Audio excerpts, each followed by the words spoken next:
Our next guest knows the value of space all too well. Chad Anderson is the managing partner of Space Capital, an early-stage venture capital firm that invests exclusively in space-based technologies. Chad, thank you very much for joining us. Look, I get it. It's going to be about the human experience, getting to the edge of space.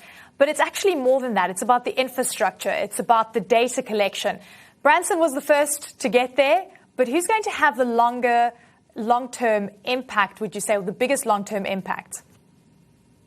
Yeah, this is certainly a very important step. I mean, we now have two suborbital vehicles that have been privately funded and privately developed that are taking humans to suborbital space.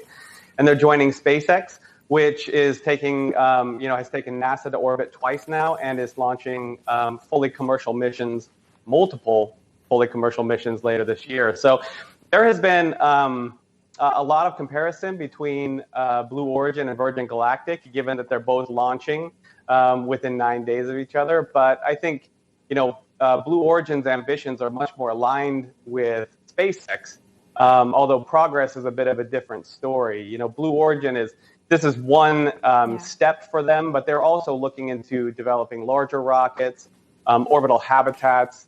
As Bezos just said in your interview, he's really focused on moving heavy industry off Earth, which is much more aligned with SpaceX in terms of their greater ambitions, larger vehicles with Starship, Starlink, going to the moon and Mars. That's exciting, right? Taking heavy industry off Earth. What a thought. I want to talk numbers here. So we know huge spending on R&D, on infrastructure, building the ships. So when you're saying you're an early investor in this, what kind of margins are we talking about here? And and the one number that I came across is that it costs around $2,500 per kilogram in terms of to get a ride into orbit. And when we were talking about this a few years ago, we were talking about $20,000 per kilogram. So it seems that prices are coming down, but the reality is here you need to spend big to be able to get there. Yeah, prices have fallen precipitously, and that's really been driven by SpaceX.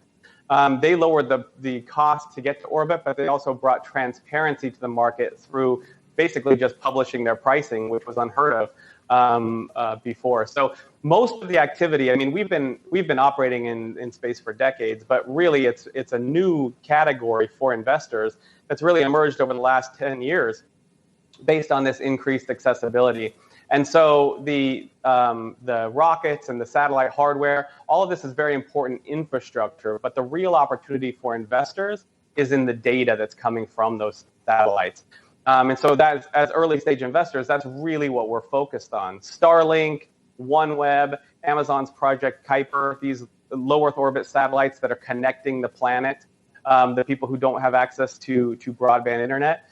We're not investing in those multi-billion-dollar capital expenditure products and projects, but we are looking for the types of data plays that are going to be built on top of that infrastructure. Okay, so let's talk about the fact that we've seen, in terms of investment into space, the quarterly report that you've just come out with showing that Q2 was the fourth largest quarter on record for total investment into the space economy. And then does that then cut across the travel element, the data element, and all the other, branches of what we're looking at when it comes to the space economy? Yeah, absolutely. I mean, the way that we view the world is in terms of the infrastructure, the distribution, and the applications that are built on top of that infrastructure. And this was the fourth largest quarter in record in terms of private equity investment into the space economy, but the largest overall for infrastructure investment.